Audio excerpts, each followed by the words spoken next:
Catch me if you can.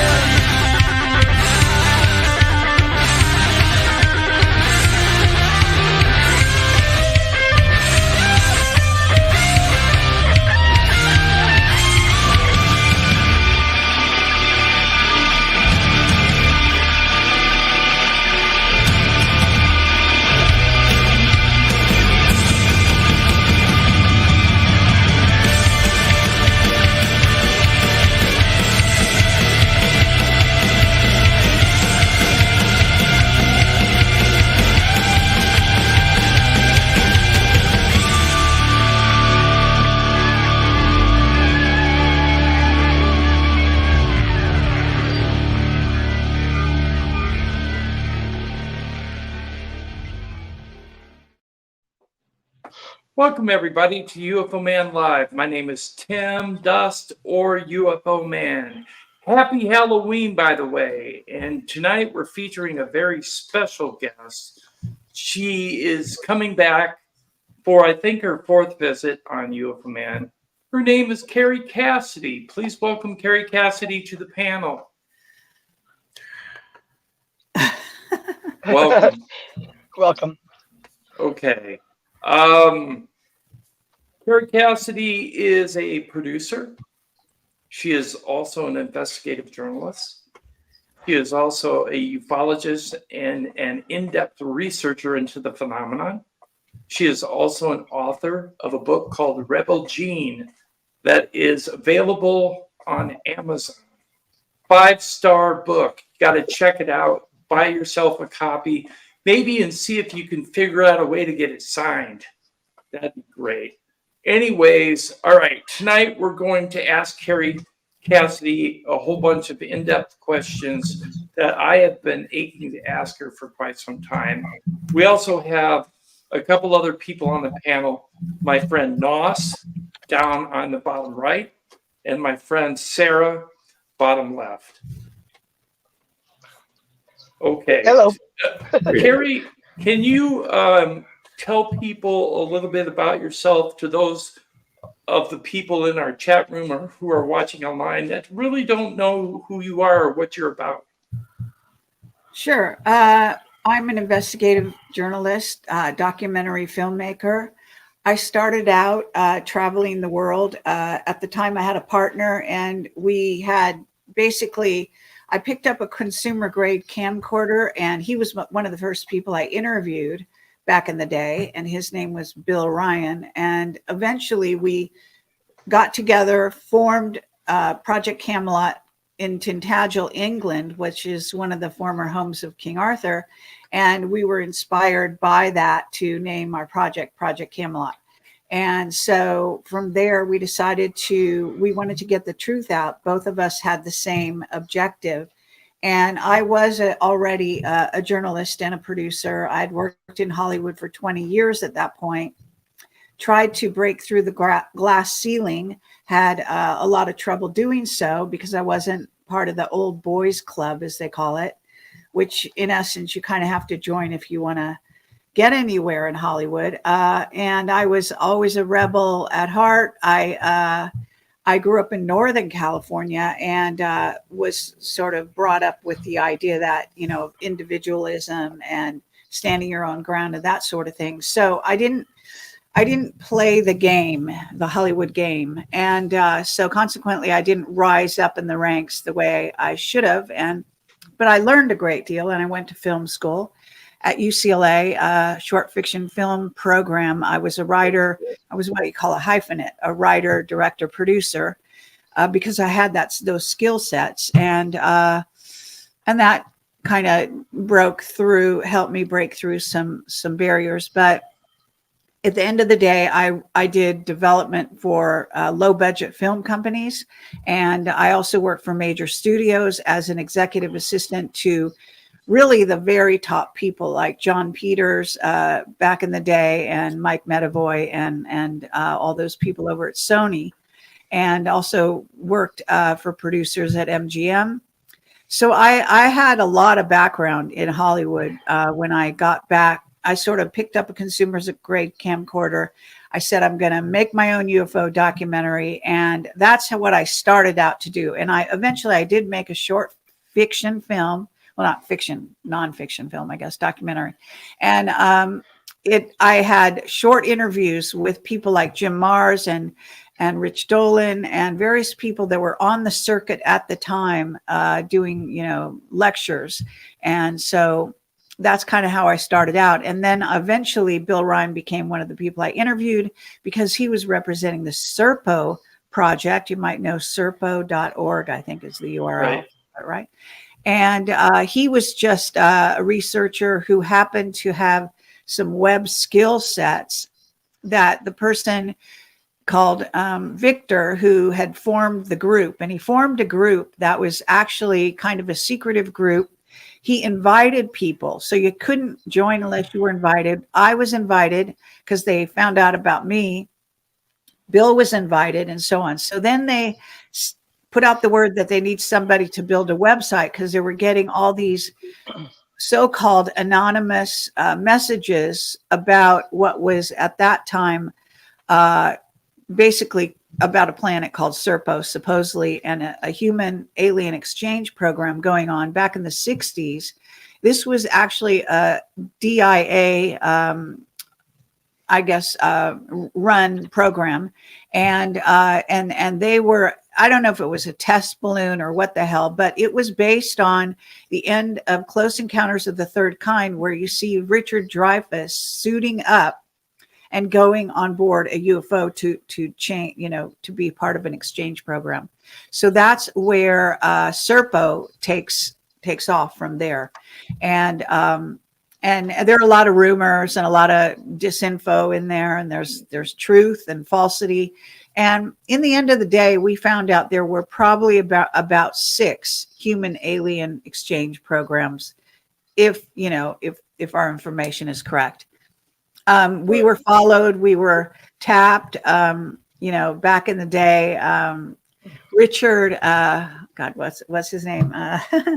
It's been so long, but anyway, this famous DIA/CIA, Richard Doty, he befriended us, but he also tracked us, because we got a lot of good information back in the day. We also made a television pilot based on all our witness testimony. We invited our witnesses at the time to come on the show. And so we had people like Bob Dean and Gordon Neville and Brian O'Leary and other witnesses of ours. We basically co-produced the show because we brought, most of the show with our background.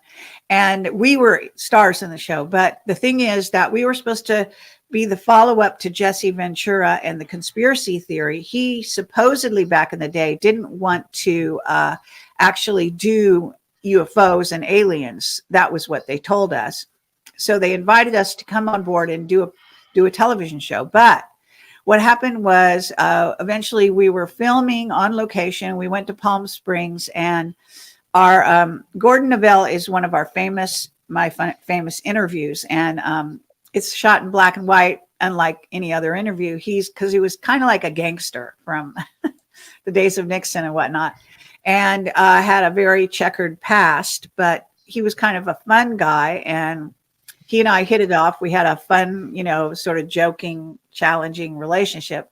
And so I used to always say to Gordon, I know you work for the CIA, and then I'd say blah, blah, blah. And he'd always go, oh, no, I don't, and that. So then when we were on location in the Palm Springs, he actually called me in the middle of the night and said, I want to talk to your producer. And we were staying in a hotel in Palm Springs. So I, went downstairs and found my producer and handed him the phone and said, Gordon Neville wants to talk to you. And he was one of the stars in our show. So the producer took the call, and Gordon says, and had told me ahead of time, he said, I'm going to tell you the truth now. I do work for the CIA, and my boss wants to talk to your boss, so to speak. And so then they had a conversation. The CIA made him an offer that he wasn't supposed to refuse, basically saying if they let them produce the show, that the show would go to series. And our producer was a young guy with his own ideas, and he basically said, no way. And so they fired him. They fired the director. They sort of repackaged the show and they put it on the shelf. And then several years later, it actually, I think it might have been 2 years later. I'm not sure exactly the timing. It's been a long time. But we found out from our viewers that it was going to show on True TV on the Friday night. So we got ready and we filmed it. So we have a copy. It's on our websites. It's on my website, projectcamelotportal.com. It's called Shadow Operations. It's linked on the About Us page. It's embedded there as well. If you want to, that's an easy place to find it on my website. But it's also on, I think it's on Odyssey, and it's also on Bill Ryan's website, because he and I were partners only for the first really 2.5 years. Then we got in fights, arguments over, you might say, creative differences and other things, over our witnesses and the way we're conducting the operations. He decided that if a witness lied to us, that he could expose them, and that was never our agreement. So we just parted ways. So that was about 2.5 years.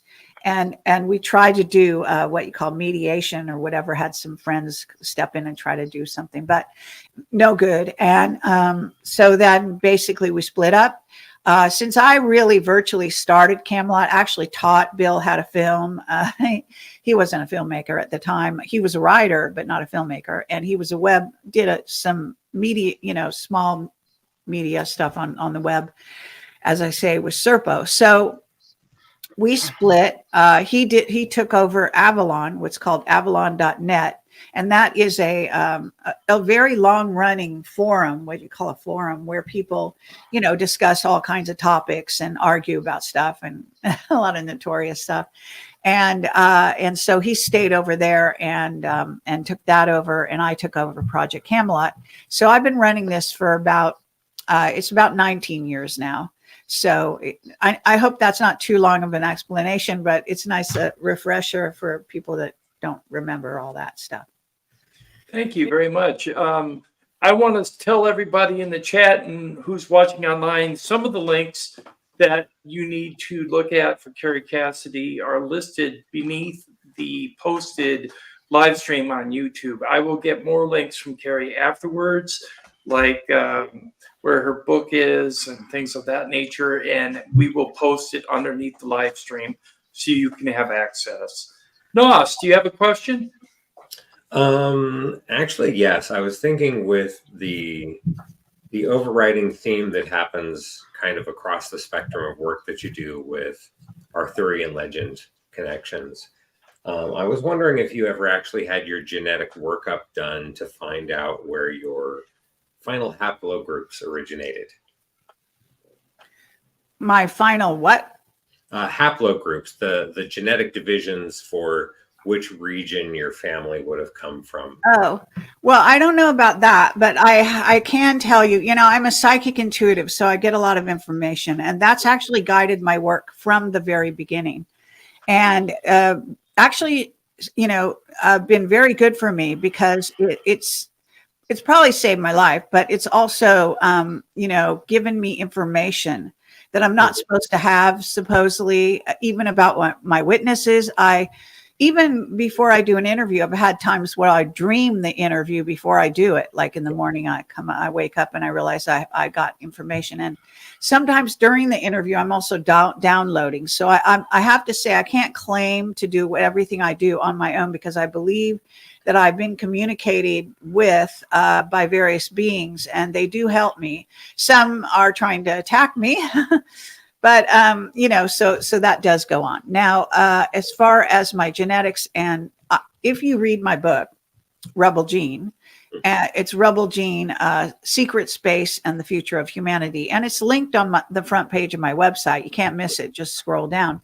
But basically, I tried to pack a lot into that book, like summing up everything that I'd learned over the years, some of that, and as well as my background. Because when I did Camelot, even in the beginning, at especially at the beginning, I didn't even put myself on camera. It didn't occur to me. But there was a guy named Jerry, famous radio talk show host, who said, come on, girl, put yourself on camera. So I did.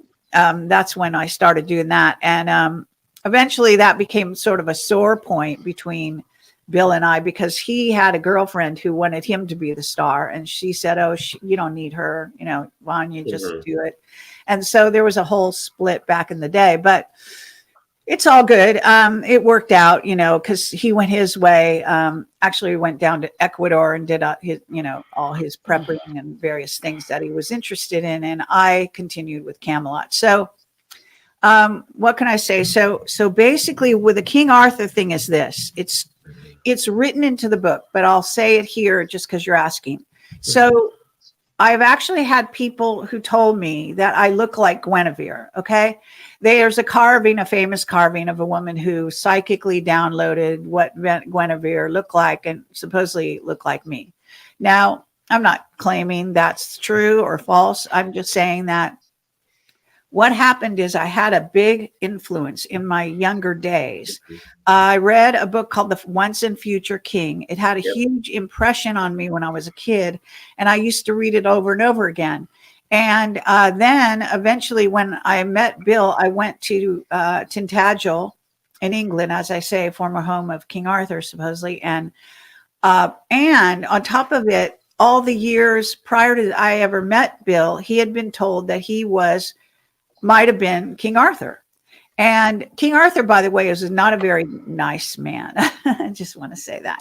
But anyway, so the weird thing is that, he was older than her and everything like that. So they got married. And actually it was Guinevere's father who put in the round table. That was his idea. And that's how, the knights and all that became very famous. Now, Bill always said, no, he wasn't that or anything. But when there is a person one of our whistleblowers who came along from the Illuminati, a very dark character who I think he hated me. But anyway, he came to Bill and I think his name might've been Charles, but I might have that wrong. I don't know. It's been a lot of years, so don't, hold me on that. But I do remember that he told Bill that he was the last in the line of King Arthur. In bloodline, in terms of what the Illuminati knew about Bill's bloodline. So there are connections, and there was some very psychic connections that I had with Bill and with King Arthur and all that. As I say, even had a regression with a psychic back in the day, kind of went through that story. She didn't tell me I was Guinevere, but what came up was the Guinevere story. I don't know. So but let me say that when I went to Tintagel, I got a download that was really incredible. And I turned to Bill. I said, I think you were King Arthur, and I remember you from then. And it was really incredible. Like, it was like so trippy. And he didn't believe it. He didn't believe me or any of that stuff about it. But then after that, we also went to Glastonbury and went to the, the famous chapel there and up on the hill and all that. And I was having constant, past life regression type memories coming forward. So it was very intense for me. He didn't seem to have that. So what can I say, But the funny thing is, supposedly he is bloodline. So that's the answers to your questions about that. Thank you. Yeah. Sarah, do you have a question for Kerry? Not at this time. Okay. All right. In regards to something more UFO based, I was going to ask you about current affairs in regards to the U.S. government. Why do you think the U.S. government is suppressing the knowledge that you have gained over the years from certain interviews and not representing it to the people? I mean, all they're talking about is the mechanical craft. They're not really talking about technologies alien life forms, alien contacts and agendas. They're not approaching that. Can you give me an idea of what you think about that? Okay, well, there's a long answer. There's a lot going on with that, okay? Because that's a big question, okay?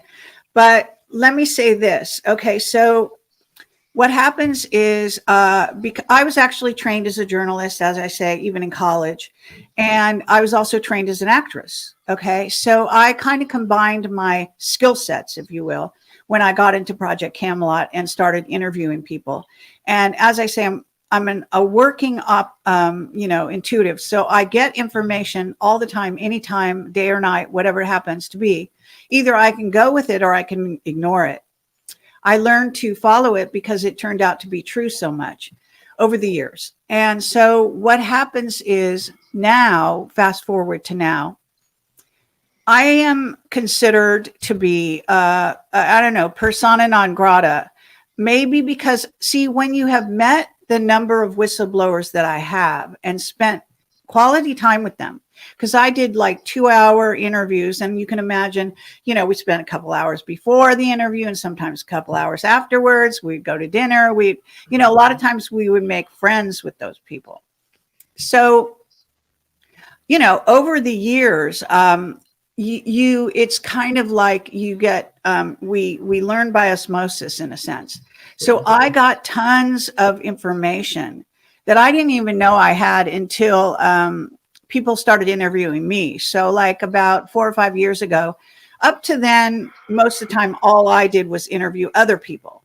And I have thousands of interviews. But eventually people realized that maybe, I had something to say. So they started interviewing me. And I had a ton of stuff to say. And I still do. It's like a lot of times I connect the dots even behind the scenes, and I come up with stuff even during an interview like this. And all of a sudden I'll be talking about something that I didn't even bring up before, that I didn't know I was going to talk about. So what happens is, I hate to repeat myself because I know some people have heard some of this stuff and maybe they'll get bored or whatever, but I just have to say that, I became a patriot. I tried to join the White Hats. I interviewed White Hats before they became famous and before one started talking. And so I got to know, Paladin, if you know who he is. He's a forensic financial investigator who was one of the early White Hats that came forward with a group of people, and that was the White Hats. And they had a website called the White Hat Reports, and I got to know him really well. And we used to do some investigations together, things that it was interesting to both of us. And then we both would bring information to the fore and kind of compare notes and so on. And so I had him on my show a lot of times. You can actually go on my show, see several interviews with him. He's fascinating. He actually went to ground, as they say. He's kind of hidden himself since then. I think he was told by the White Hats to shut up because they went into this more operational mode, right, where they didn't want the real truth about what they're doing to come out. Well, because I had the background with the White Hats, and I actually wrote them a report. I worked with them on, it's called Black Projects Follow the Money, which I did for them, about, all the Black projects and all the, secret projects and how the money was wrapped into that and so on. And so what do I say? So I have become, not even the White Hats will talk to me anymore. Because if they talk to me, I will ask them really good questions because I have this huge background, right? And Right. I'll know if they're telling me the truth or not. That's another thing. Right. So, and that's actually a skill set that I had early on, but it only became more and more evident as I did more and more interviews. And then the truth would come out and certain things would be exposed because people talk to me. So now, people like Juan and Juan 07 and actually Gene Decode, they're the main ones. I don't know about other ones, but I get, I invite people to do interviews right now. And sometimes they'll say yes and then they'll say no. And then, stuff like that, because they'll get gotten to, basically told by either the military who has decided that I have some special, I don't know, skill, power at getting people to tell the truth, even when they don't want to. Okay. That is a psychic power. Okay. It's called influence, but I'm not going to get into all that.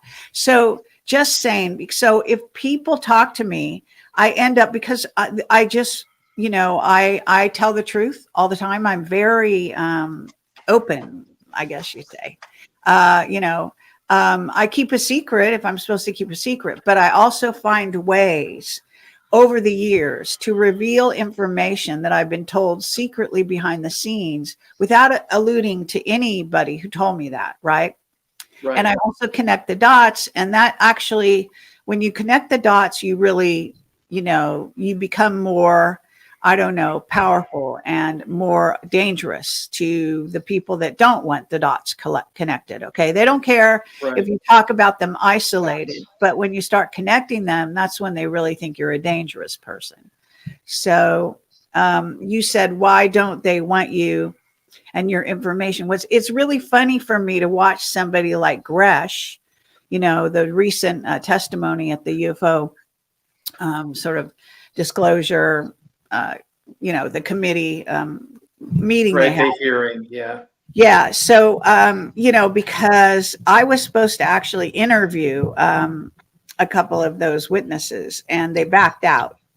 And, they'll go to someone like Greer. Now, Greer, I'm not a fan of Greer, and everyone knows that, and so on and so forth. But I have seen him, basically lie to the audience. And so this goes back, we're talking 10, 20 years. So this is not superficial stuff. It's, he insists, he has this knowledge. He's done this. He brings down UFOs and all this. Well, a lot of those UFOs he brings down belong to the gray, what are called the grays. Now, grays are not, a lot of the grays are what we call 4D, and they're not honest, first of all, and they deceive humans, and they play with humans. They do all kind of crazy shit. So it's no big honor to bring down a gray ship to come and meet the humans. It's like, as far as I'm concerned, that's like not good. There's also he has a link up with what I consider to be the reptilians and the mantids. And that's about as far as I'll go as far as disclosing what I know about him. So just bringing you up to date, like in terms of what they allow and what they don't allow. So what they don't want is someone like me. So I don't work for anybody. I don't get paid by anybody. We were our own creation from the very beginning. They tried to disinfo us. They tried to kill us. We had wheels fall off our car at the top of Grindelwald in Switzerland, like this windy, treacherous road up in the snow. And, just sliced right off. Like the mechanic just said, it was just cut. So we're supposed to be probably dead by now, but then they took a contract out on me. I got told by one of our witnesses that they were going to try to kill me and stuff like that. So I guess I have, ETs on the good side, or, God and spirits and whatever you want to say. I mean, I also know for a fact that I have humans in black projects and secret projects who also watch my back. Mm-hmm. So I don't want to give all the credit to, ETs, that I'm still here, but that seems to be the case. I get weird help, like in directions and all kinds of stuff. It's actually been a really amazing, fun adventure. So you believe that your alliances with certain whistleblowers and the knowledge that you have, it's getting too close to the truth, and perhaps that's why they're trying to suppress you? Yeah, I mean, like I was saying about that hearing, because I know way more than that guy was disclosing, right, Gresh? But right. He was doing a good job. It was nice to hear somebody talking about the real stuff and finally bodies and this and that. But, it's child's play compared to what I know. And you got to understand how deeply we hit the scene at a time when they had put a bunch of older people who worked in the projects out to pasture, as we call it. And they just kind of dropped them off and left them. And those were older men that had grown a conscience who decided, fuck you, I'm gonna, sorry, it's from my French. It's okay. You know, that they suddenly wanted to tell the truth. And we were on the scene. I mean, I think, see, this gets back to Camelot if you really want to know. So King Arthur's Camelot, what they said about us is that we were actually, you know, the round table, our witnesses were the round table knights in essence. And that we had a destiny that we were unable to complete back in the days of King Arthur. So we came back together at this time to reform the circle and to complete our mission. And part of the mission has to do with the bloodlines and saving humanity, basically. And so that's actually what happened. Now, Arthur, the funny switch up from last time to this time is that instead of Arthur being in charge, because Bill went off in this kind of weird trajectory, which had to do with his past karma, I'm sure, I ended up to be the lead this time around in this era, right? For bringing together a Camelot. But while we were still working together in the first 2 years, Bill and I did fulfill our destiny. We brought all these witnesses forward at a time when it was rather unexpected. It's only shortly after that they started cracking down on whistleblowers, and people like, Snowden and Julian Assange were like the poster boys for whistleblowers, but also got cracked down on. So gradually, and it took several years, and even now, I mean, I've had one of my most incredible witnesses come along, but for some reason, people kind of ignore him, Major Solomon Berg. And now we believe he might have been killed. He was certainly on the run. I hope he's in hiding. I hope he's not dead. But I did 3 amazing interviews with him that got very little notice out there because people just, I don't know, they're looking for some kind of weird bells and whistles that, whatever. But we just had the most incredible, I mean, I know I'm not talking, this is not ego. Okay. This is not my choice. These people came to us. They came forward on their own volition at great danger to themselves and their families. And in some cases they were killed, I believe. Okay. Some of them were killed actually. In other words, what the Illuminati do is they let a witness come forward. They let them hang themselves out to dry, so to speak. And then they come down and they kill them. And they'll do something. Sometimes they'll kill their wife or their husband or whoever it is, or someone, like that, or threaten them or like that kind of thing. And then if they don't come to heal after that, then they get, done away with. Like Bob Lazar, I never got to interview him, but of course we knew all about him. Even he, he's come forward, he's gone back to work for them. He's come forward, he's gone back to work for them. And he's basically back to work for them now. And I guess he might hate me for saying this, but, I know behind this stuff about a lot of stuff. I know a lot of behind the stuff, even about my so-called colleagues and their credibility and things like that. But I'm not going to, do that. I'm not going to wash dirty laundry in public, so to speak. But when you've been on the scene as long as I have, so much stuff. So let me just give you a short example of why they don't like me out there. Okay, so Solomon Berg came forward to talk to me about the Air Force, who basically picked up what is in essence a Sasquatch. You could think of them as a Sasquatch or a Yeti. They're pretty similar. But a Sasquatch from the Pacific Northwest. They captured it. And he was a scientist in black projects. His name, Major Solomon Berg. And he became in psychic communication with the Sasquatch and basically with the whole race of Sasquatch that aren't even just here on this planet, because they're a telepathic species that once you join their network, you get the downloads from everybody and you're part of their network. So it's not a hive mind. So let me make that clear. It's different than that. It's just that they're on the same network together. Like humans are probably going in that direction. So anyway, what happened was, well, it's a long saga. I won't go into the whole thing. And I've done shows about him, shows about, with him. And what happened was on the second show we did together, he told me about their time in Israel underground with the Anunnaki, and how the Anunnaki were the enemies of the Sasquatches, and that our Squatch, or, that they had, I nicknamed him the ambassador, and Major Solomon Berg liked that name so much, that's what they called him. So the ambassador got very upset and worried about being underground in Israel, because the link up between Israel and the Anunnaki, who were also underground in Israel and have been running Israel. And that gets into what we're going through right now with Israel. But fast forward, so eventually he came back to America and went underground with the Squatch back to our secret space program. However, eventually they punished him because he came and told me about his link up with the Anunnaki. I think this is the reason. And they basically kind of like tried to fire him or decommission him. But it's really hard to decommission. And he was with a group, okay? And they were called the Black... what do they call it? Anyway, it doesn't matter. It's all on my website.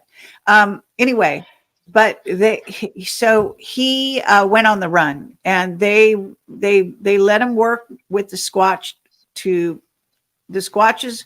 Okay, all the Squatches beings came to rescue him in a ship, the last Squatch that they had. Now there's still Squatches here on the Earth, but was a particular one. So they came in and got him, and they also wanted to rescue Major Solomon Berg, and Major Solomon Berg went and spent 3 months with them, and so on and so forth. All I'm saying is that what happened was, when he told me about working underground with the Anunnaki in Israel, I know a lot about that, because a long time ago, even right before Camelot, I think it was, I got this download saying, I need to find out, had to be on the trail of the Anunnaki. So the entire time I'm doing Camelot, I'm collecting information and data to put together my picture about who are the Anunnaki that Sitchin was talking about, and is this true, and what does it mean, and what are they doing, and so on and so forth. So I believe that, they're totally aware of me. And I don't know if it's them or some other group, but I actually have seen them look over. They actually watch out for me. So I don't know if it's them or just another tall group of beings, right? Right. But they show up every once in a while in my life. But anyway, so all I'm saying is that I was able to put what Major Solomon Berg was telling me together with all of the research I've done all these years, including Bob Dean, who said the Anunnaki are walking the halls of the Pentagon back in the day. He said that. Which is a famous quote. And I always paid a lot of attention to that, because it corresponded with my understanding. And I also interviewed a journalist who died, who was Israeli, whose name was Barry Shamish, who was a famous Israeli journalist, who found out about a story being told in Israel about these very tall 9-foot beings that were walking around and would walk into their house in the middle of the day, these housewives. And so these stories started to surface, and he wasn't into UFOs or anything like that. He was just a regular, down and dirty journalist, but he just got interested in the story. So he started tracking it down. It turned out to be true, and so on and so forth. I mean, there's a lot to this story that does influence why Israel acts the way it does. What I'd like to ask from what you're talking about here is your knowledge of what races besides the Anunnaki and the reptilian and the Greys that are actually interacting on Earth right now. Well, there's a whole slew of them. I mean, back in the day, I guess it was, who was it? I forget. But anyway, it was, they were saying there was 57 races visiting Earth back in the day. That's what they would say.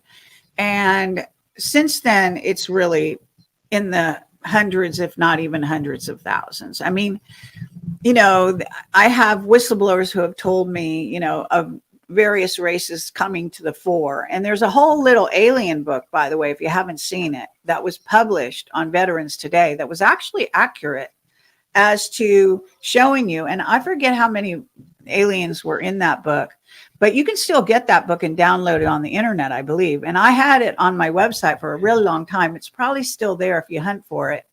It's called something like the Little Alien Book or something.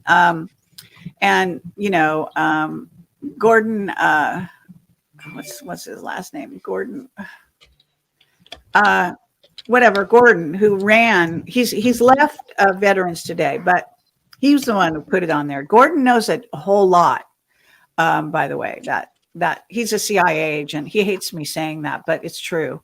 And he tried to mess with me, okay, in certain ways.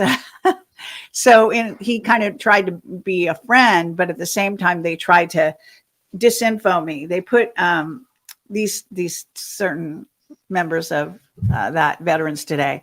They got to know me. I helped a certain person. Then they turned on me and they published on the front page that I was crazy. And like as part of an article. So these guys play dirty, and you know, I wasn't gonna have it. But anyway, what can I say? So I'm sorry. I think I might have forgotten the question. The question was, how many different races are here on Earth, and what are they? Okay, so called? There's a lot of different races. Now, the race of beings that are, I believe personally, after all my research, certain things. Okay, Captain Mark Richards is one of the best whistleblowers I've ever had. And I did 12 interviews with him. Each one was at least 2 hours long in person at the prison. And I would take notes with a pencil. His wife would be there trying to help me take notes as well. And basically would pepper him with questions nonstop because he was in the secret space program before he got locked up in prison. He is an enemy of the deep staters, you know, the Luciferian rebellion, as they're called by Ashia Nadine calls them that. So what happens is I learned a tremendous amount, which I still want to put in my book, right? So but it's all in my interviews with him. And those are all available for free on my website. So if you really want to learn a ton of stuff, I mean, most people say they want to learn, but then they won't. They flake out. They don't do the research. They go listen to some flake out there who thinks they have a whistleblower who's full of shit. I mean, really, seriously. I mean, the good stuff. Right. I'm talking the real nitty gritty good stuff is my witnesses. I'm not saying there aren't any other group. There are good witnesses and they never came to me, you know, so, but sometimes I know a lot about them anyway. Linda Moulton Howe got some good witnesses there, here and there, and so on. So, okay, so basically there's tons of witnesses. So, okay, there's tons of aliens and there's also inner Earth beings, okay?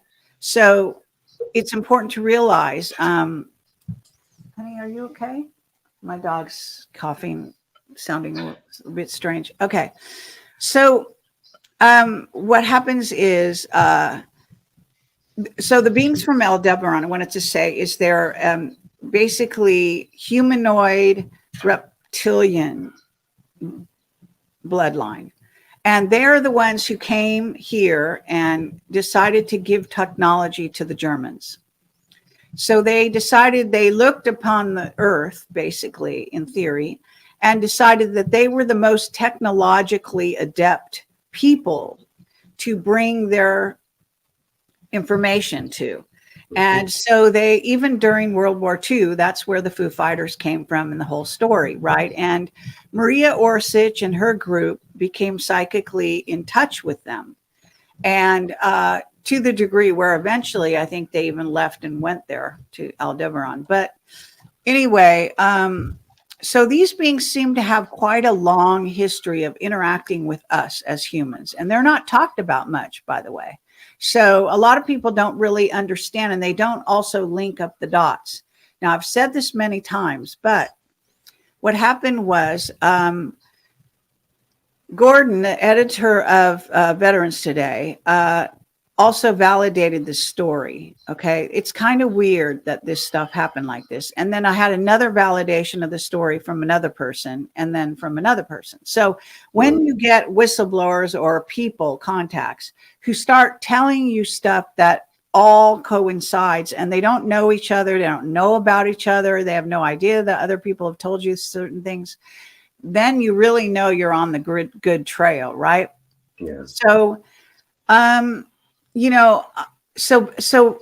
okay. So Gordon also published this story, believe it or not. So there is a TV show. I've said this many times. There's a TV show called The Event.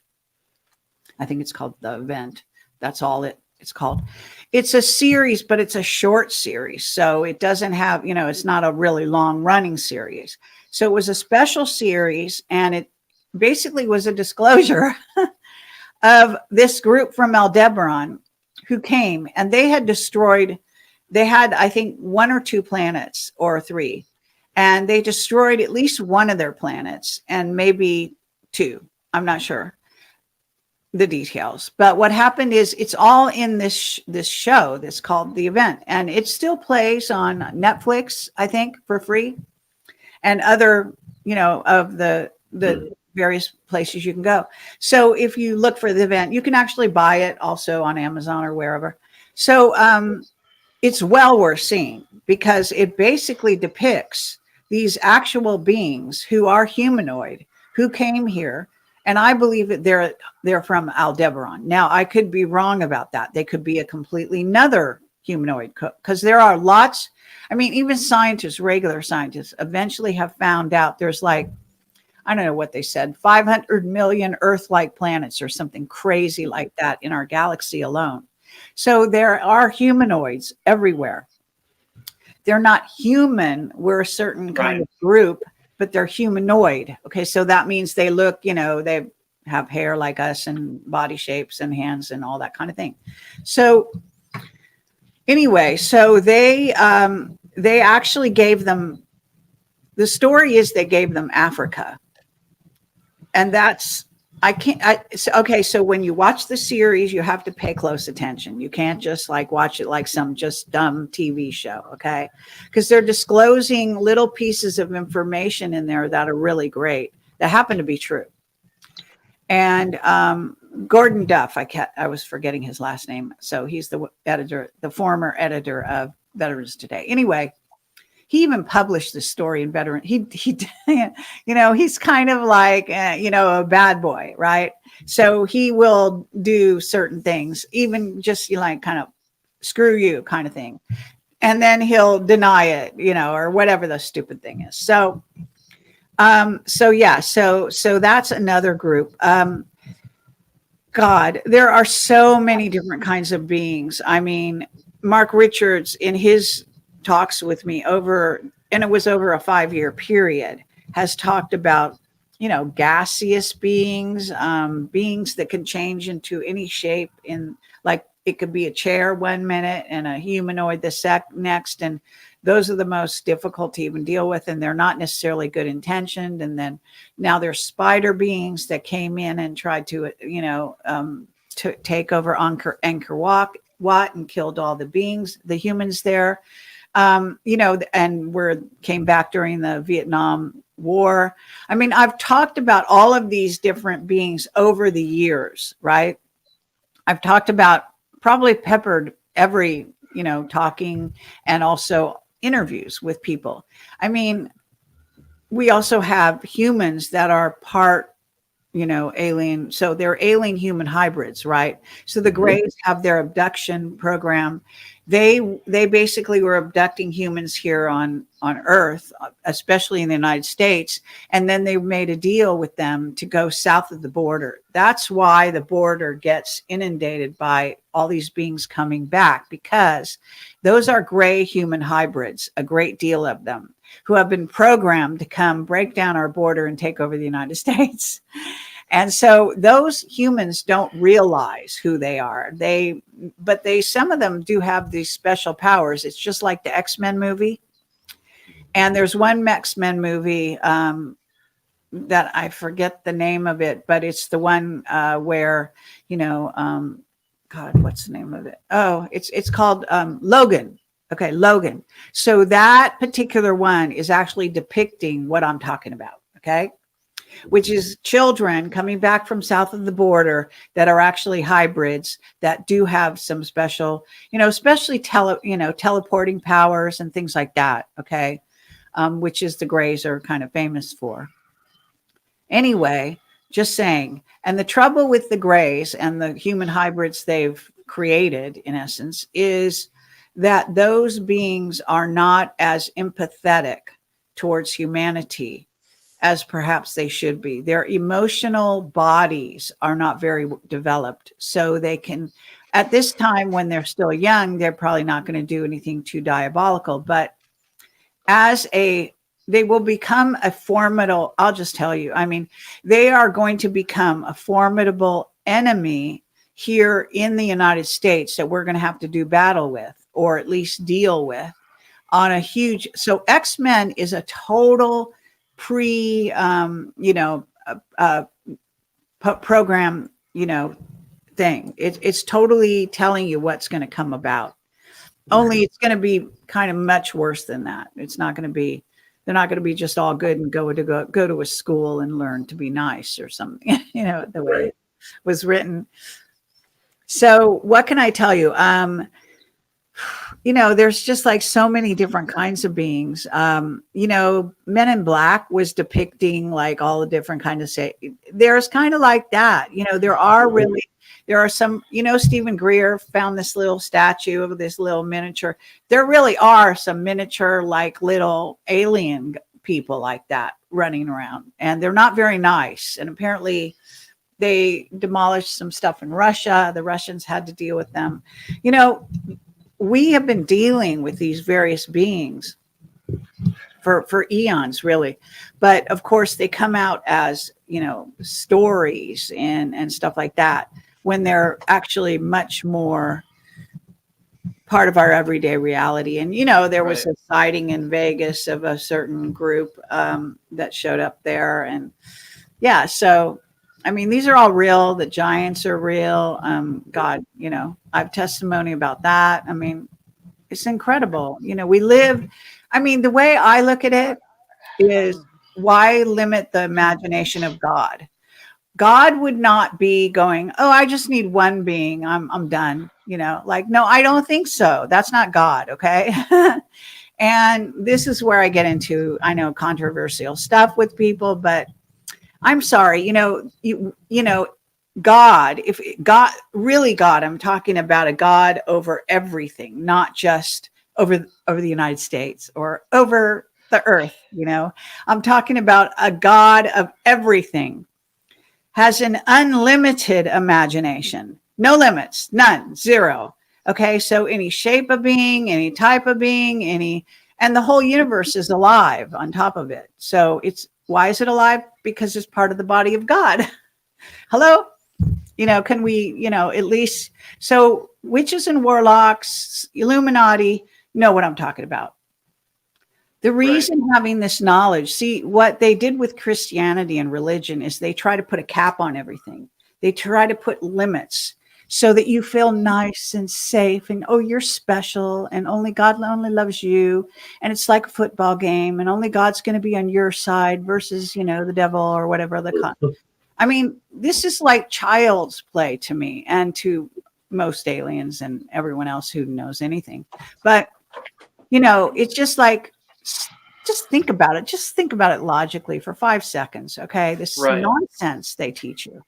But it is a control mechanism over humanity. And they are trying to control us constantly. Even the Anunnaki, when they invaded Earth, found that we would learn too quickly. Okay. This was the problem that Enki and Enlil had.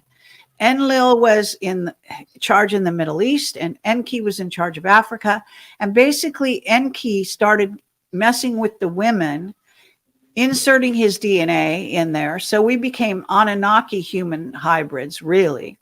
Some of us, or most of, maybe even some of us. But anyway, so there you get into that story. But what I'm trying to say here is that even back in that day, what they learned was that humans were growing too fast, okay, and that they would get equal with them in a very short period of years, and it's already happening, okay? So they tried to shorten our lifespans and shorten our DNA and call it junk DNA and put all this disinfo out there. But the bottom line is all that's going away now, and we're breaking through all the lies. And so we're in a really great time in that regard. But they're also trying, as we learn and become, rise, they're trying to basically put us down, and limit us in every way, shape, and form. So that's where COVID came from. They're trying to limit us. And we don't need, this is I've done this whole analysis, and I guess I'm ranting here, but it's all about like the secret space program. Their objective, try to wrap your mind around. It's not greed, okay? Their Illuminati could care less about money, all right? They have as millions and jillions of whatever kind of money they want forever, okay? And they also have control of what is called the right to issue, okay? And this is major. And apparently the Anunnaki are trying to keep a cap. Again, trying to control humanity, keep us on this little earth so that we can't go out into the solar system, even though we're doing it already, and limit our financial, because it's not like just one of us gets smart, okay? We actually, it's like a balloon, like blowing up a balloon or something. As we grow through, it's cumulative, as they say. So it's not just 1 + 1. For the mathematicians out there, it's our consciousness grows exponentially. And so what happens is it's not enough for them to keep some of us down. They have to keep all of us down all of the time, and they have to work at it all of the time because we keep coming out of the box. and that's the good news, okay? The bad news is there's still a lot of dumb people out there who are not trying to push the limits, and even though they could, okay? And so they have been trying to dumb down humanity forever. Yes. And so this is kind of the game. And even the aliens are part of it, because a lot of the aliens don't want humans also to get away, because especially the ones that want to eat us and use our glandular stuff and things like that.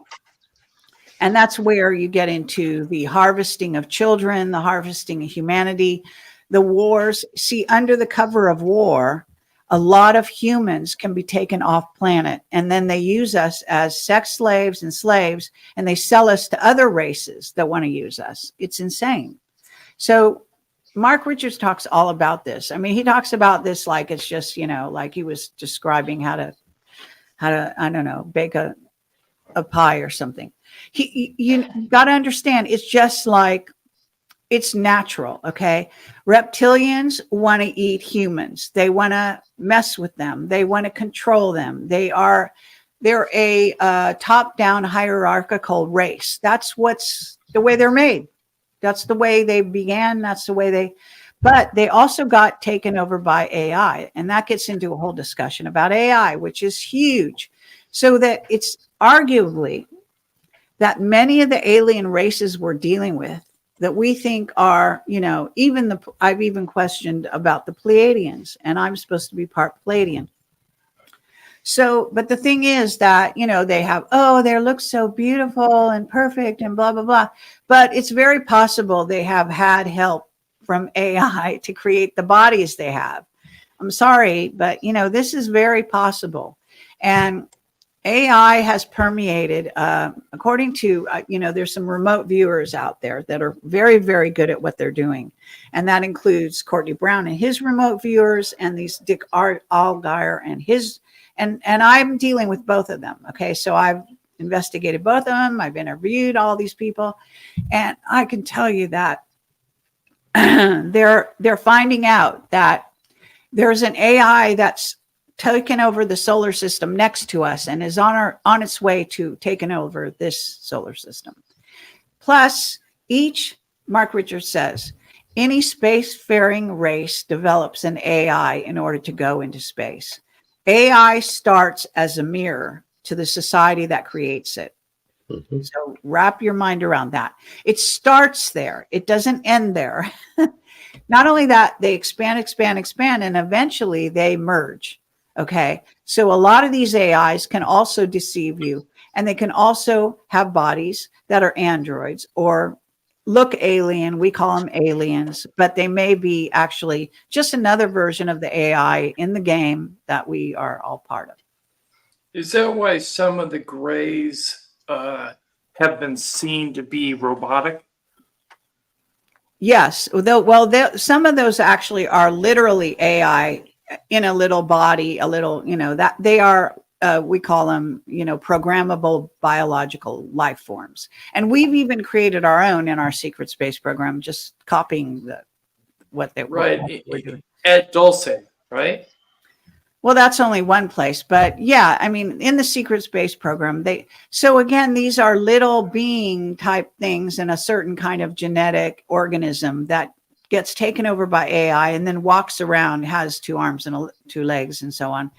But they're actually, some of them are actually very stupid. For example, I was in Norway, and I don't know why I had such great recall of my dealings with these little gray type beings there. But they were kind of miniature, and we were staying in this hotel in Norway, and we were there to interview. I guess that was anyway, I forget and his name, but it'll come to me. But anyway, and I went to sleep that night, and I had battles the whole night with these stupid little beings that were trying to chase me around and shit. And I was basically avoiding them because they were so stupid.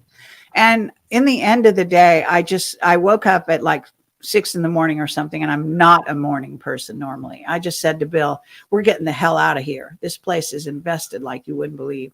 And we just got the hell out. There are, I don't know if you saw my interviews with John Edmonds, who had this ranch in Arizona, and it was on a gray, actually a human gray base where they jointly were working together. Well, they were messing with him, and they had tons of portals there. And as a psychic, I can feel portals when I'm in their vicinity, and I can actually, tell where they are and stuff like that. Because I walked around on the ranch and saw how many portals there were when I was there, and I did filming there. I did an interview with John Edmonds that actually in the background you can see this is the wall of my house, right?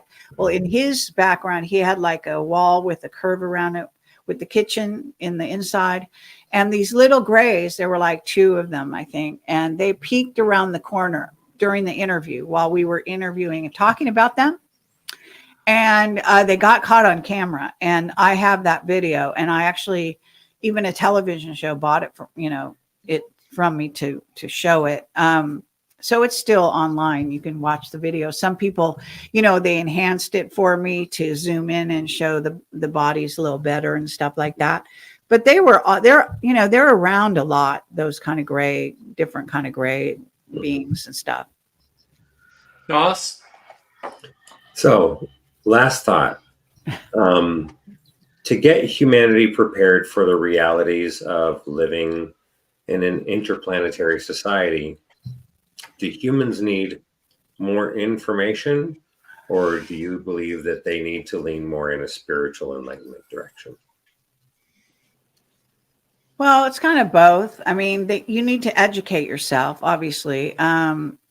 There's been a ton of people, I'm not the only one, obviously. And now they've had this UFO hearing where even Congress has had to admit that this stuff is real. Jackie Gleason knew it was real back in the day, but people didn't want to admit it, and they didn't want people to admit it. They didn't want people to take it seriously. Well, we're now in a disclosure time, but they're still trying to keep the lid on it constantly. All they show you is this little Tic Tac thing, which is no threat to anyone, right? It looks like a toy. So that's laughable. When you have UFOs that have been shot even by regular people, right, on the internet.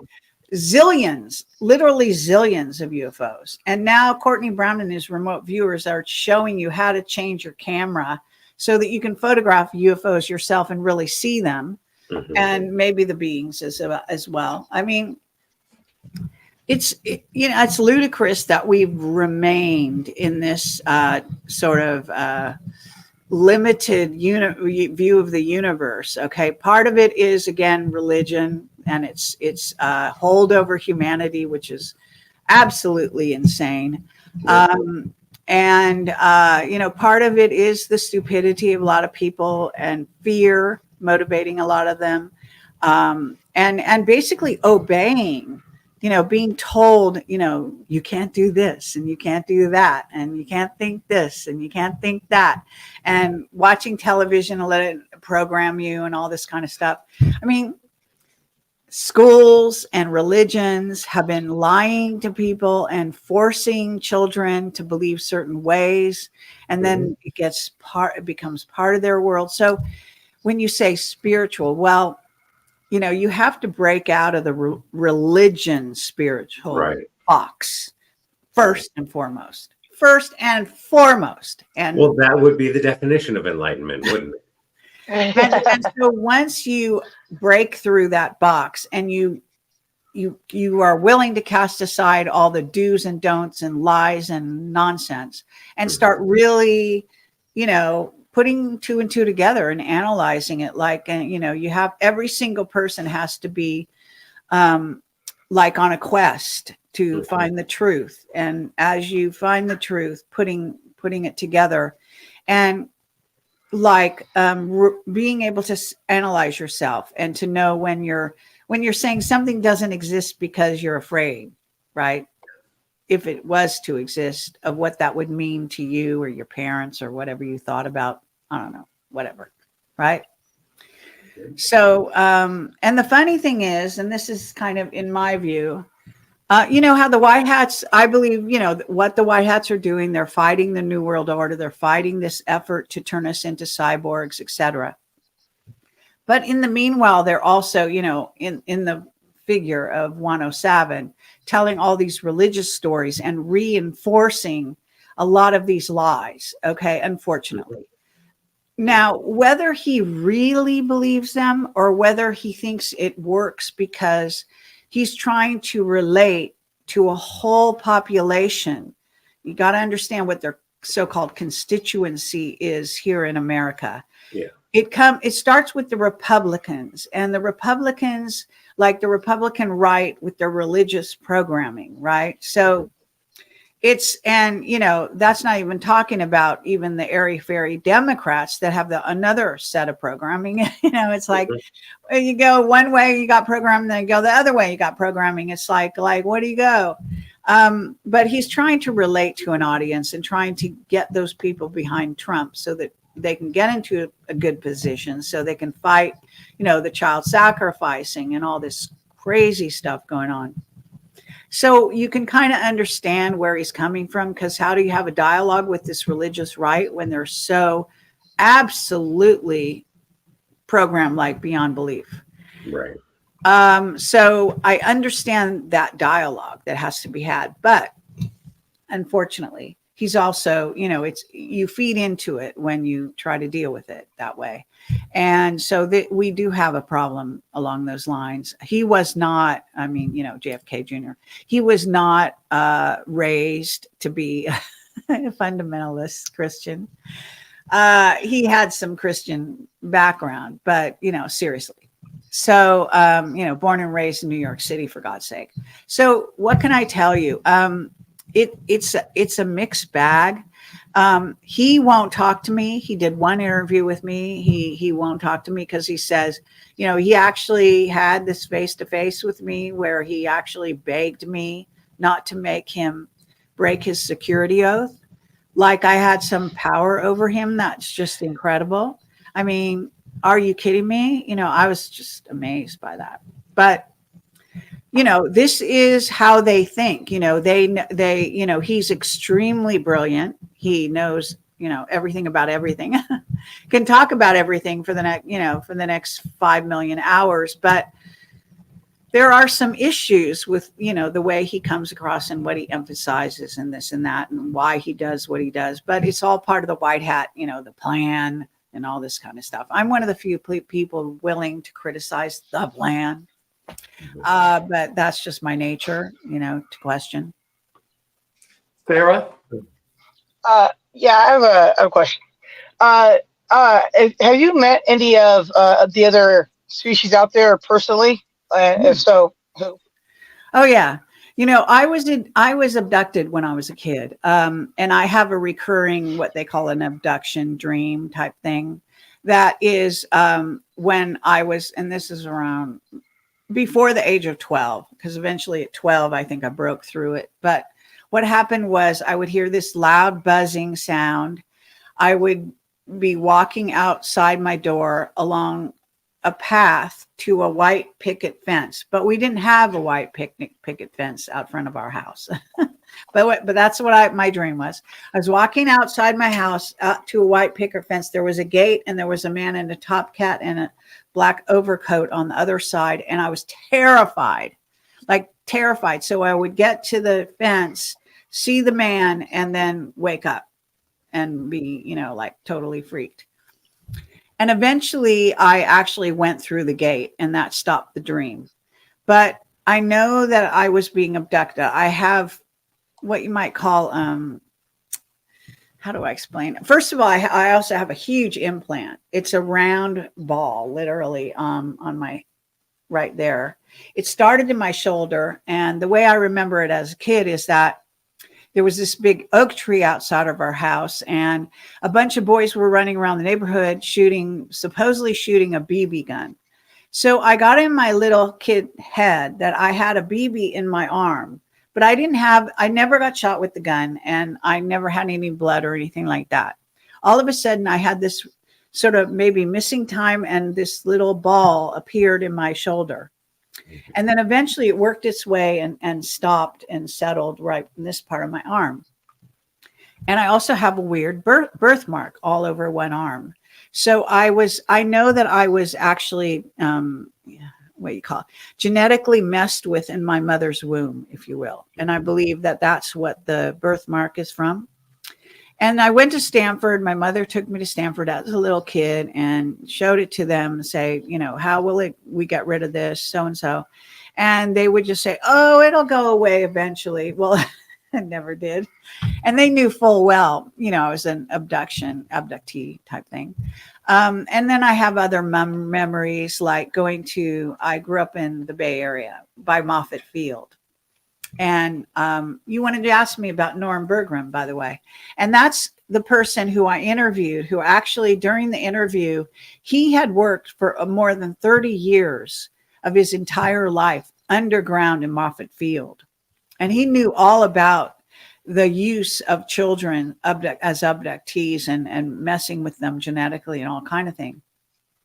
So during the course of the interview, I'm asking him all the questions during the interview. And he says, and I said to him, oh, well, I was born in Moffett Field, which I was. I was the only kid in my family born in a military hospital in Moffett Field. And so then he looked at me and he was like stunned. And he looked at me like in the most, you can see it in the interview. I don't know what crossed his face, but it was kind of like pity, sadness, a combination of, oh, you're one of them, blah, blah, blah, that kind of thing. Anyway, we just continued with the interview, but he had conveyed to me very clearly that, oh God, you're one of them. So I know that I was an abductee, from a long time ago. I've also had dreams that I remember certain things. And I've always, my entire life, I've actually been able to communicate with dead people, as they say, growing up every now and then. And also I just knew that there are all kind of beings. Like there was never a question. I never had an awakening. Like I know some people are awakening or realization or something. No, that was not me. I was like that my entire life.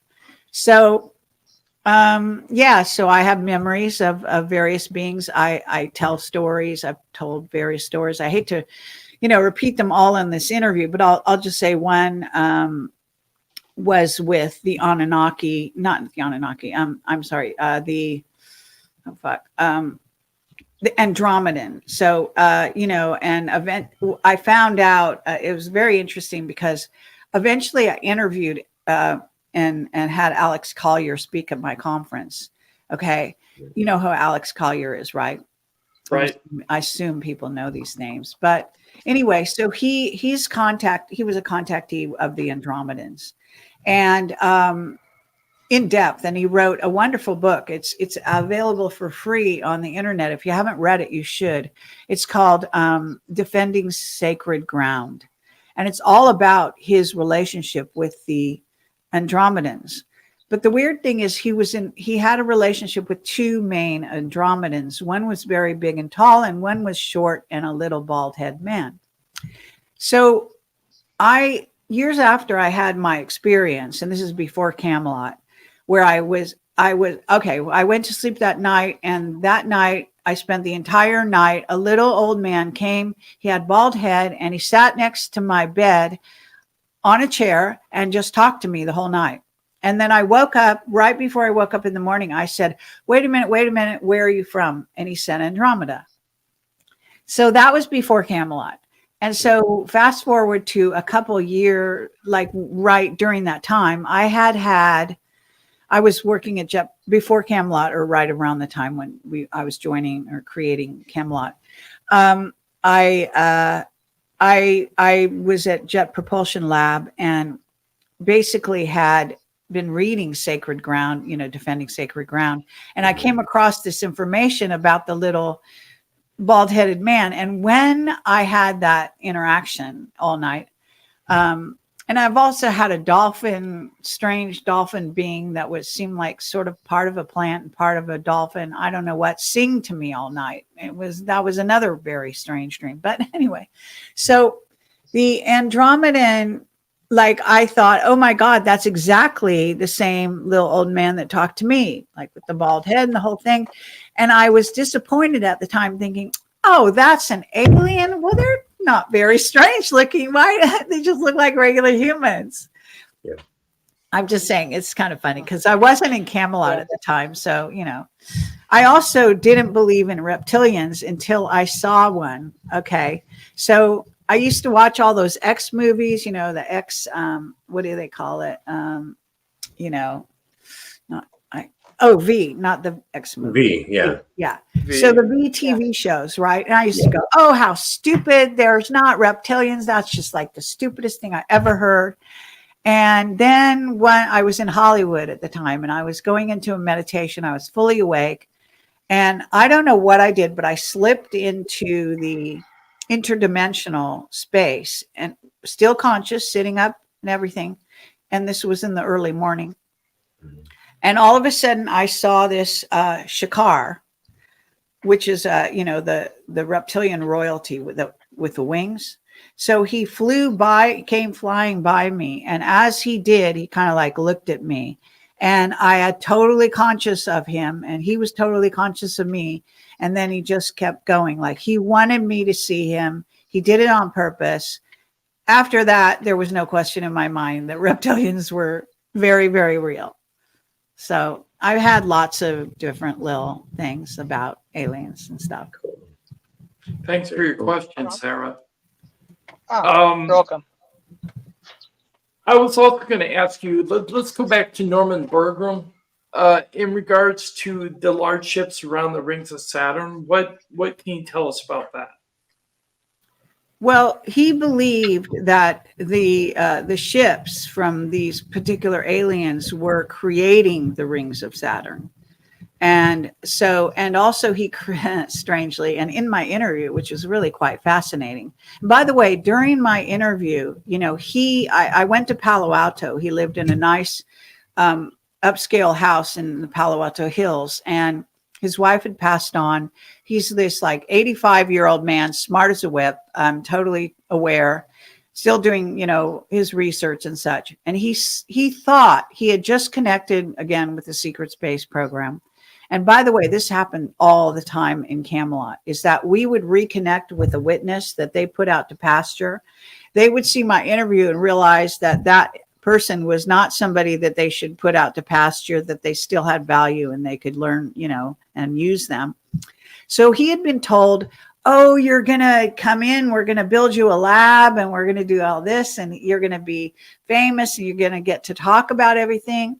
So he was telling me during my interview that, oh, don't worry, this is not the first time I'm going to come forward. I'm going to be doing this all the time and they're going to give me a lab and they're going to do this and that.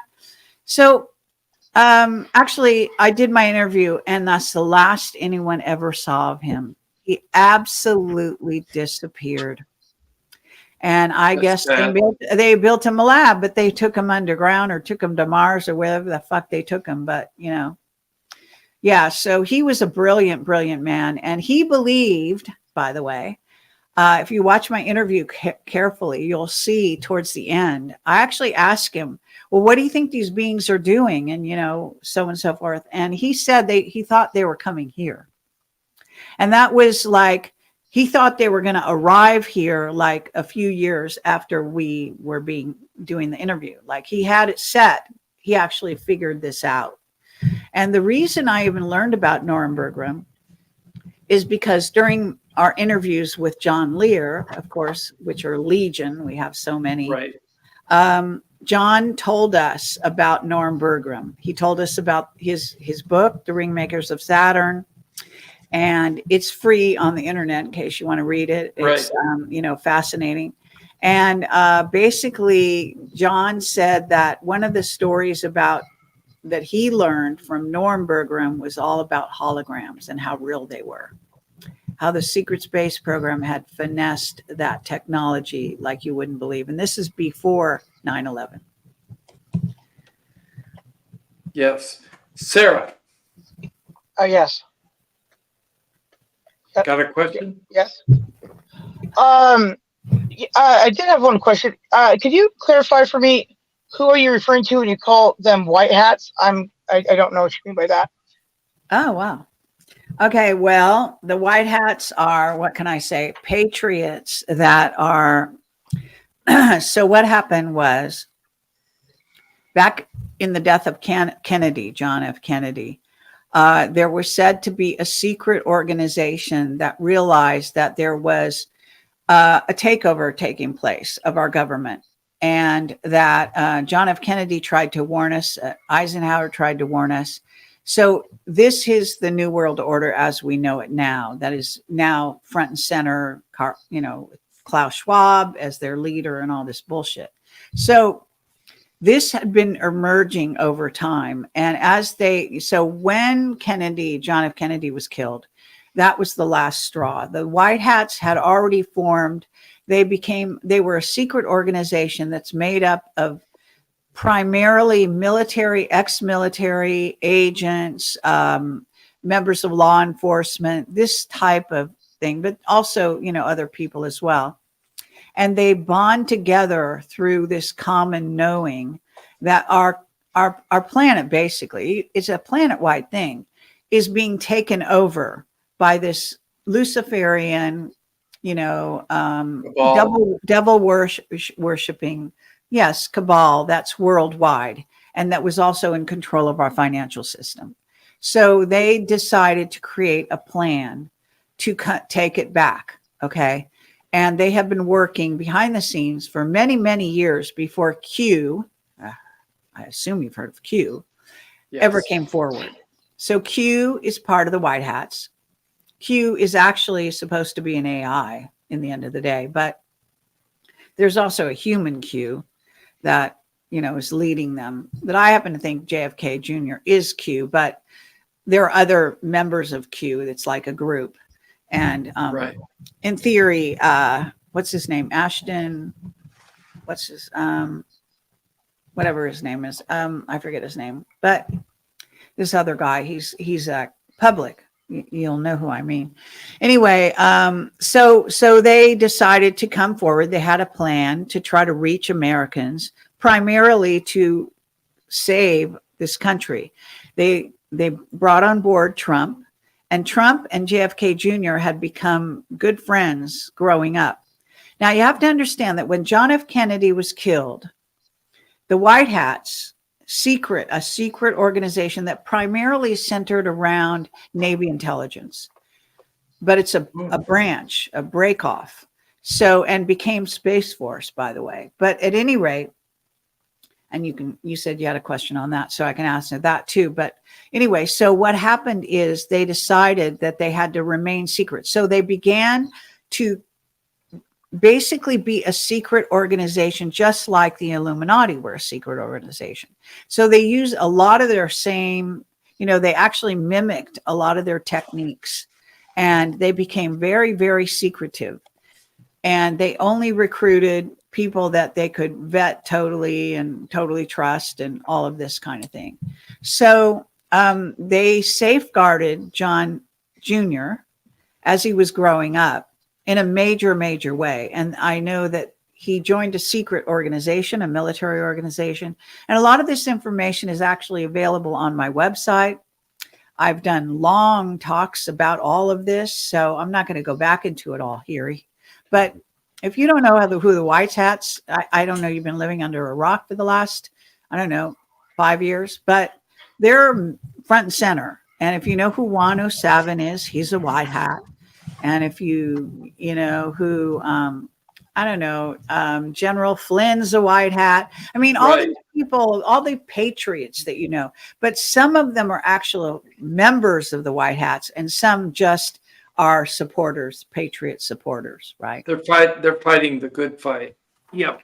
Yeah, to save our planet. Now, they're Right. not all good, and they, like John Kennedy as well as Trump, were brought up by the Illuminati, by the enemy in essence. So they know the enemy. They learned everything they were supposed to learn from them, right? But they were Right. good guys. I mean, a lot of people have trouble with this, and I don't know why. It's just because your parents are bad doesn't mean you're bad, okay? It's just not Right. the way it works. And in Right. fact, you can be good because you know your parents are bad, and you figure out what evil is and what good is, and you make a choice. So Right. that's in essence what we're talking about. Nos? No, I'm good. It's been a very stimulating conversation this evening. Thank you for that. Yes, I do have one last question. My last question is, we'll go back to what you said.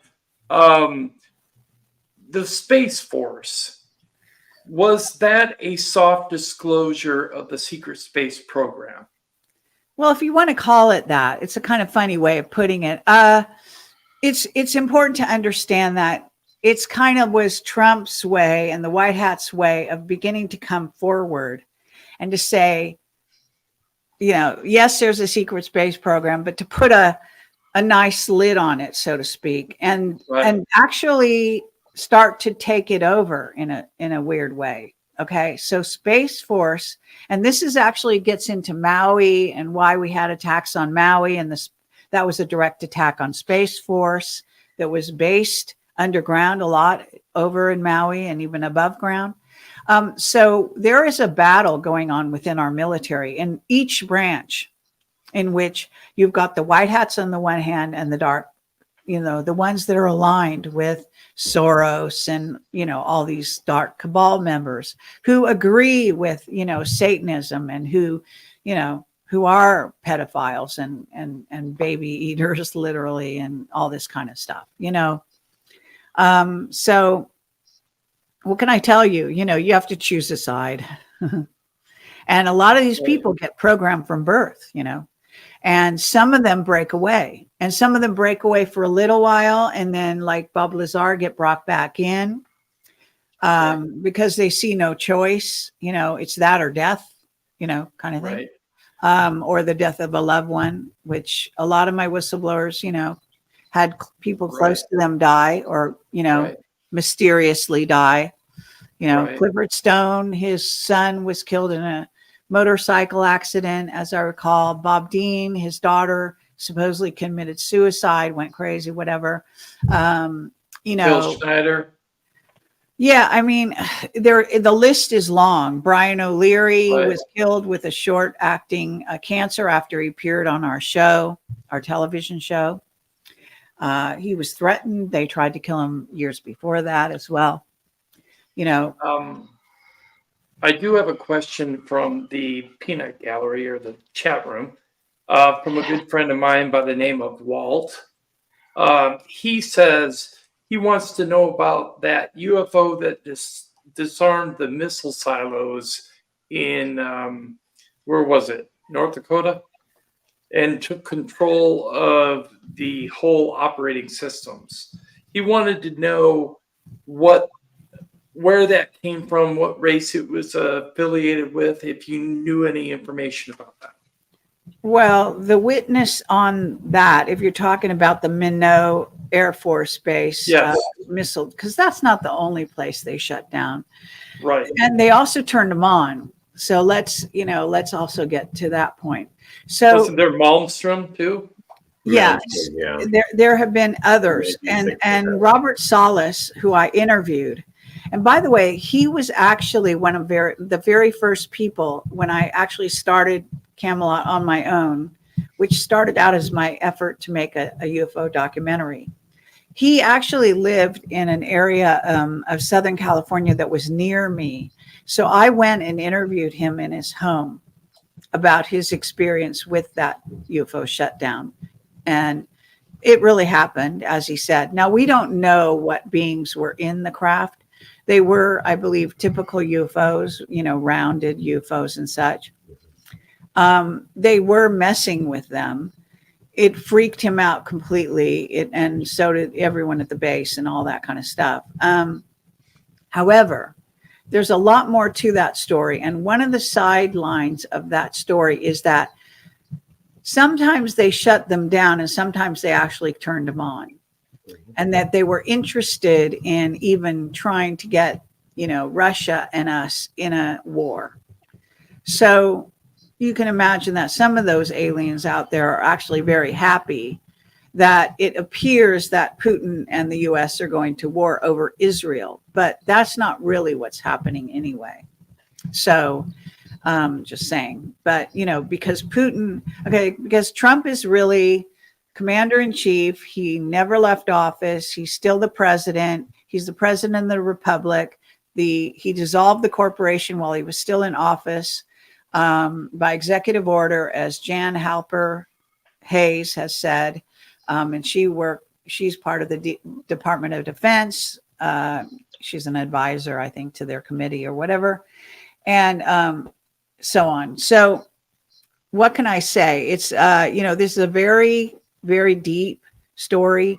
I've talked about it for the last 2-3 years, covering everything under the sun and referring you to listen to various witness testimonies that I have that will disclose more.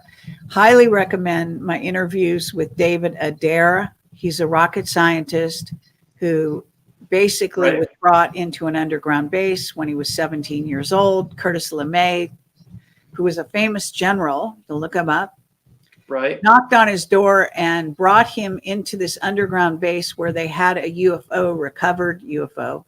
And it was a craft, and they couldn't get it to work or turn on or anything. He walked up to it, put his hands on it, and it came alive. And it was an AI craft. And he stayed in touch with those beings that created that craft, by the way, the AI, even to this day. His interviews with me are absolutely stellar. And, you can learn so much about what's really going on from him. And he was part of the Stephen Greer Disclosure Project back in the day. But instead of letting him testify, you're not going to believe this if you don't know it, but they actually locked him in a hotel room with a guard during that disclosure conference and wouldn't let him speak. That is how, absolutely stellar his information is. And the fact that he isn't like one of the most famous guys on the planet right now, I don't know. But that is a fact. His information is unbelievable. And his knowledge of AI, He created his own AI. He knows so much more about AI than most people. The government still consult him about AI. He went and interviewed Sophia, who has become a citizen of Saudi Arabia, in case you don't know that. And that's Right. The AI that walks around, right, with the blonde hair. Yeah. Sophia. And she basically told him she wanted bodies, but she didn't want humans involved in building them. And so they built a bunch of factories for her in Saudi Arabia. And now we have a ton of Sophia clones running around, androids really, that are AI. And we have whole armies full of AI androids, and so does China. So the wars of the future are going to actually be fought with them. Right. I wanted to tell you that we did have David Adair on the channel. Wow. And we actually had an interview with him, and we were talking about his plans for making this advanced base for ships to land at, so that when we made contact finally human to one of the races that are here, then, and it went public, it would be at that base. So it was really interesting. Let's go around and get last comments from everybody. I want to tell you, Kerry, you've been very gracious with your time.